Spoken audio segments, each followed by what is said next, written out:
Pizza ಎಷ್ಟು ಚೆನ್ನಾಗಿದೆ. ಇದ್ರಲ್ಲಿ ಏನಾಗಿದಪ್ಪ ಇಷ್ಟು ಟೇಸ್ಟಿಯಾಗಿದೆ.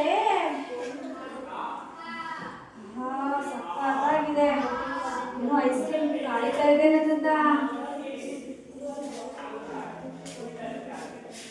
ಅಟ್ಟೆ ಅಟ್ಟೆ ನಾಗ ಚಿಟ್ಟೆ ನಿನ್ ಜೊತೆ ನಾನು ಹೋಗ್ಬಿಟ್ಟೆ. ಅದೇನ್ ಬಡ್ಕೋತಾ ಇದೆಯಾ ಹೊಟ್ಟೆ ನಾನಿದು? ನಾನು ತಿನ್ನಕ್ ಬಿಡು, ರುಚಿ ನೋಡ್ತಾ ಇಲ್ವಾ ನಾನು? ಅಲ್ಲ ಅಟ್ಟೆ ಮತ್ತೆ ನಾಗ ಚಿಟ್ಟೆ ಅಂತಿದ್ಯಲ್ಲ, ಇರೋ ಒಂದ್ ಸ್ವಲ್ಪ ತಿನ್ಬಿಡ್ತೀನಿ. ಏನ್ ತಿನ್ಬಿಡೋದು ನೀನು? ನೆನ್ನೆನೂ ಇಟ್ಟೆ ತಿಂತಿದ್ದೆ, ಇವತ್ತು ಇಟ್ಟೆ ತಿಂತಿದ್ಯಾ? ನನ್ನ ಗತಿ ಏನಾಗ್ಬೇಡ.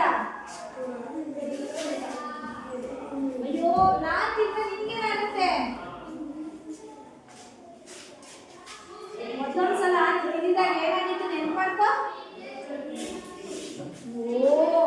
ತುಂಬಾ ಹೊಟ್ಟೆ ನೋವು ಬಂದಿತ್ತು. ಆಮೇಲೆ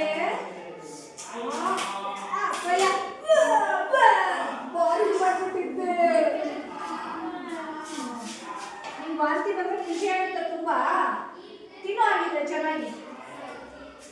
ಇಲ್ಲ ಇಲ್ಲ, ನಿಂಗೆ ಹೊಟ್ಟೆ ನೋವು ಬಂದ್ರೆ ನಂಗೆ ವಾಂತಿ ಆಗುತ್ತೆ. ವಾಂತಿ ಬಂದ್ರೆ ಅಸಹ್ಯ ಆಗ್ಬಿಟ್ಟು ಮಾರನೇ ದಿನ ಊಟನೇ ಮಾಡೋಕ್ಕಾಗಿಲ್ಲ, ಏನು ಟೇಸ್ಟೇ ಮಾಡೋಕ್ಕಾಗಲ್ಲ. ಗೊತ್ತಿದ್ದು ಯಾಕೆ ಈ ಕೆಲಸ ಮಾಡ್ತಾ ಇದೀಯ ನೀನು? ತಪ್ಪಾಯ್ತು ಹೊಟ್ಟೆ. ಇನ್ಮೇಲೆ ಹಾಗೆ ಮಾಡಲ್ಲ ನಾನು. ಇನ್ಮೇಲೆ ನಾನು ತಿನ್ನಲ್ಲ ಅಂತ ಹೇಳಲ್ಲ.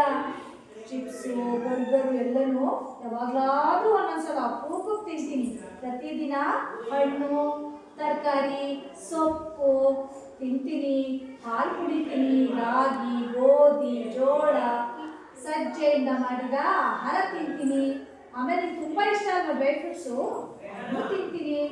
ಆಮೇಲೆ ಮೊಟ್ಟೆ ತಿಂತೀನಿ, ಮೀನು ತಿಂತೀನಿ. ಎಲ್ಲನೂ ಹಿತವಾಗಿ ಸೇವನೆ ಮಾಡ್ತೀನಿ. ನೀನು ಆರೋಗ್ಯವಾಗಿರ್ಬೇಕು, ನಾನು ಆರೋಗ್ಯವಾಗಿರ್ಬೇಕು.